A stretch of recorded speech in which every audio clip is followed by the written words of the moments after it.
UTSA football special bowl game preview Have we edition. ever done a preview We've before? never done a preview, This is but the first time ever in life. this is the first time ever we're both covering a bowl game. Yeah, so very we're new. coming to you after the UTSA basketball game on Tuesday night and the historic convo. But we're going to talk a little football tonight. Greg, the Roadrunners have a pretty good ball game on Saturday.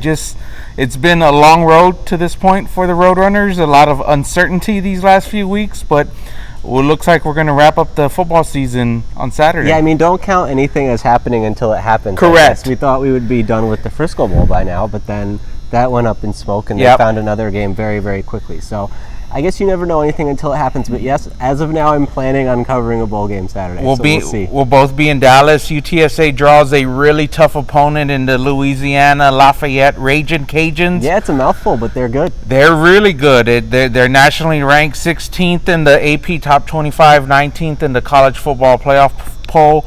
And, this is going to be a tough challenge for UTSA, I think. Yeah, absolutely. This team is very good. Their big claim to fame is they beat Iowa State, and their only loss is against Coastal Carolina. A narrow loss, yes. But at the same time, if you just look at all of their results, a lot of these teams that they've beaten are by 4 points or a touchdown or less. I mean, Texas State's not have a very good year at all, and they only beat them by 10. So right. I think that this is a game that should be competitive. I know the Roadrunners are 12.5-point to 14-point underdogs, depending where you look, and I guess that's fair just based on the resumes, but I wouldn't be surprised if this was a competitive game. I think you're going to see two teams, at least based on what we've been told in interviews, who play very similar styles, and they both want to, do those things that a lot of coaches say, but that they really emphasize with playing defense, running the football, being good on special teams.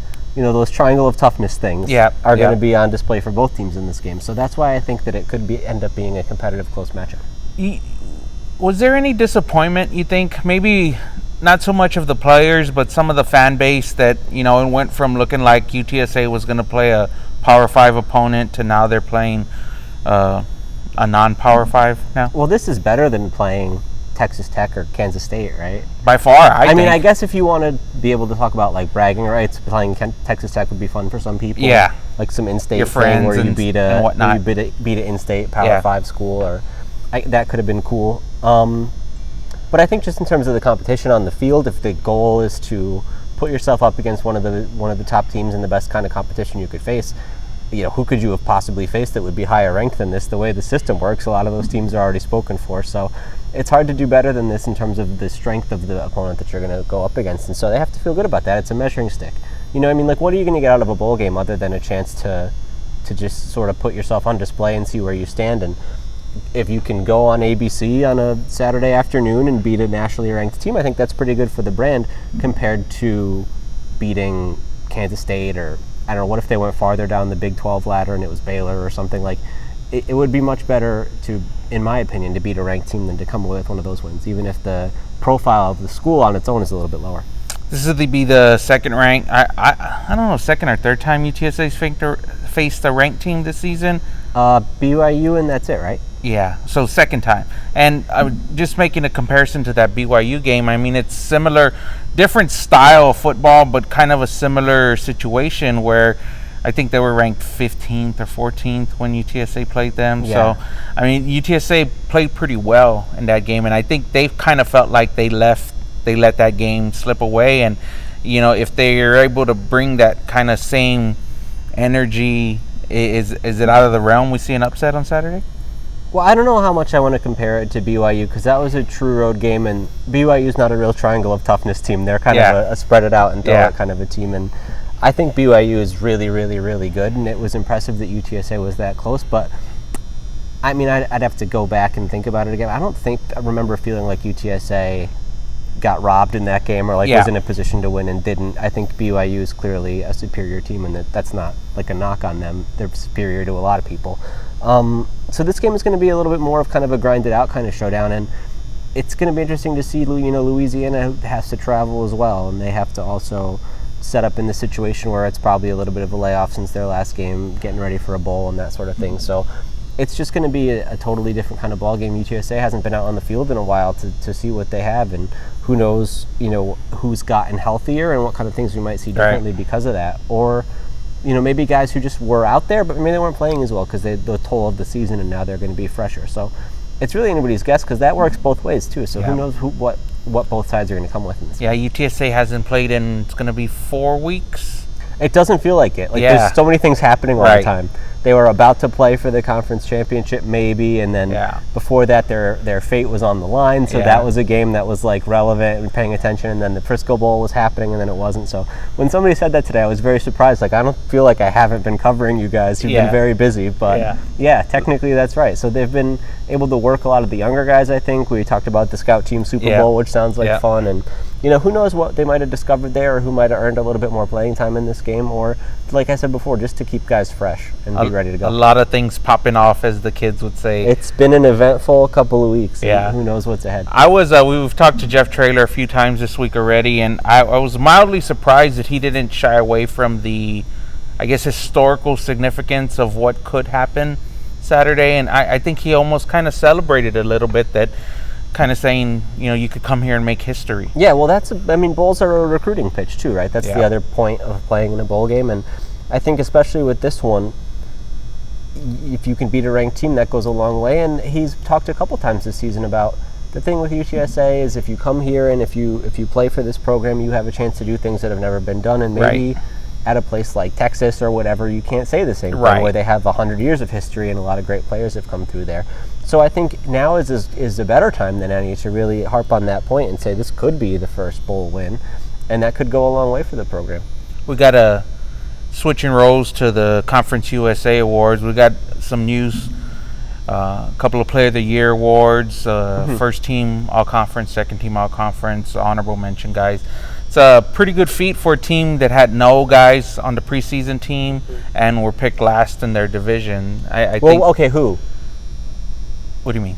Nobody picked the preseason. Well, there was a preseason media poll, and I think UTSA was 5th. You'll have to link me to it. Okay, I will. Because I saw the preseason teams, but I think they didn't put out that stuff, and so basically, who could blame anybody though, right? Right. Like they didn't have a great season last year, and new coach coming in, and they have to learn a new system and all this stuff. Install everything through Zoom. And everything is all just not the way stuff would normally go down, and despite that, they showed a lot of resilience and able to get out there every week and produce and win as many games as they did. So, yeah, the idea, you can't imagine next year that they won't have some guys. Right. There's going to be a few names on there. A target on their back, I think. Yeah, it'll be interesting to see if they're able to hold up to that, but that's a whole different conversation. I think they clearly were excited about the amount of guys that they got on the teams this year, and I mean, Traylor was telling us today the defense even wanted a few more because they just got some honorable mentions. And got a little snub there, yeah. So Sincere, I think, was a deserving offensive player of the year. Right. Once you give player of the year to Jalen Darden for all that he did,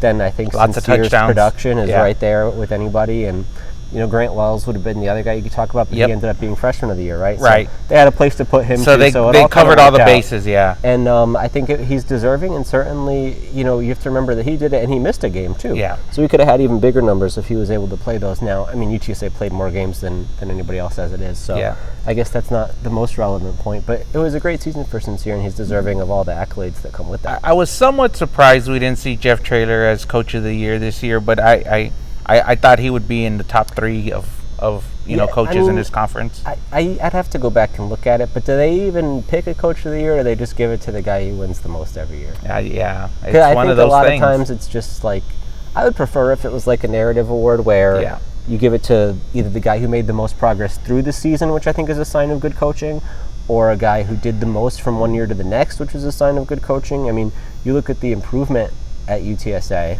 and it's hard to not give him and his staff a lot of credit for what went on, because it is a lot of the same guys. Like, Jamal Liggins, an impact newcomer, but really a lot of the guys who are contributing are the same players who are here. So who else are you going to, I mean, everybody presumably would get better year over year, but who else are you going to give the credit to than the coaching staff, especially with all the other challenges? Now, it's the same challenges that everybody else faced, but we had always talked from the very beginning that it was going to be harder on a first-year staff. Yeah, much harder. And so for them to come through that and have the success they had, I think he was a deserving candidate. And I don't know, maybe they didn't want to give it to Bill Clark because he had won it last year, I think, right? So, I don't know how these things get decided or really what people weigh as factors when they do that, but I was telling you, for Marshall to play as well as they did early and then have the end of the year that they had, to get shut out against Rice and then lose the conference championship game, it's like, that to me is the opposite of Coach of the Year. Like where, and I'm not like knocking them. I don't know anything about what's going on over there.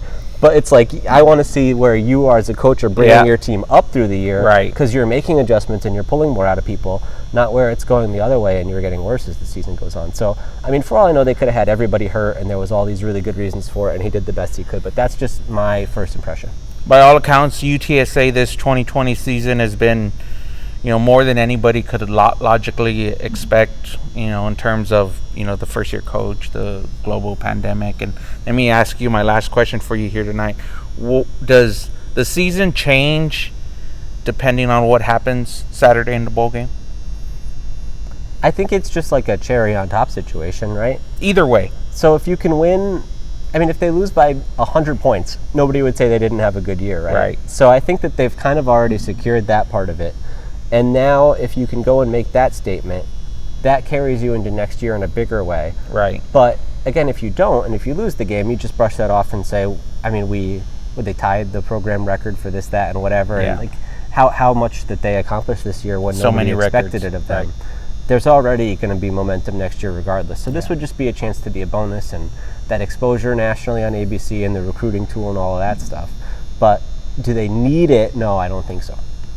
Do you agree? I really agree. I mean, it's all gravy at this point. I mean, the season, they put their stamp on the season in November. They made it, that was their goal, November to remember. They've done it, and now, anything that happens after that is extra. It was a December to remember and an October to remember and it was a September to remember, all of them. I mean, even August was rough. It was a very interesting year, and that's what makes me wonder for, maybe we won't talk about this Saturday, so I'll bring it up now. Like for next season, I feel like the things that it takes to be a successful college football team this year are not the same things that it takes in a normal year. Like I think the teams that thrived this year are the teams that had, and it's just a theory, but like that culture, that adaptability, that resilience, that no matter what went wrong, you were able to come with the same energy and find pieces to make it work. Yeah.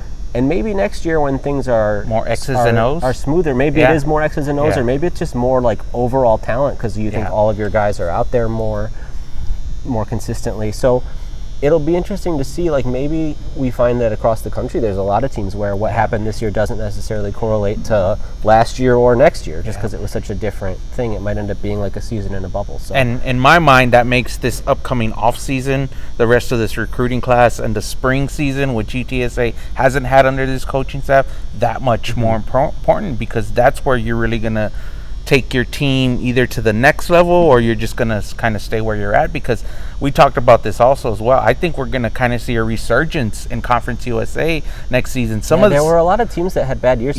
Some of the good teams weren't that good this season, and I don't know if we're going to see that next season. So I think, the natural expectation for fans and everybody, including those within the program, is like, cool, so you won 7 games this year. That means you could win 8 or 9 games next year. Just run the table next year. To me, it's like if you go 6-6 next year, that's a wildly successful season too. Yeah. Just because this is so far ahead of schedule that if you have just a normal bowl qualifying year, that would be a great success next year. So I'm not going to win that battle, I don't think, with the fan base. I think people will be upset if they go 6-6 or whatever. But that's way down the line to worry about that. I just want to start early trying to temper expectations because it's just going to be tough. Yep. Well, that'll wrap it up tonight as we preview UTSA's bowl game in the First Responder Bowl against Louisiana Lafayette Saturday in Dallas on SMU's campus. Greg Luca. The irony of that. Yeah, the irony is so everything. Yeah. Greg Luca, San Antonio Express News. JJ Perez, Inside Runner Sports. We'll see you guys Saturday.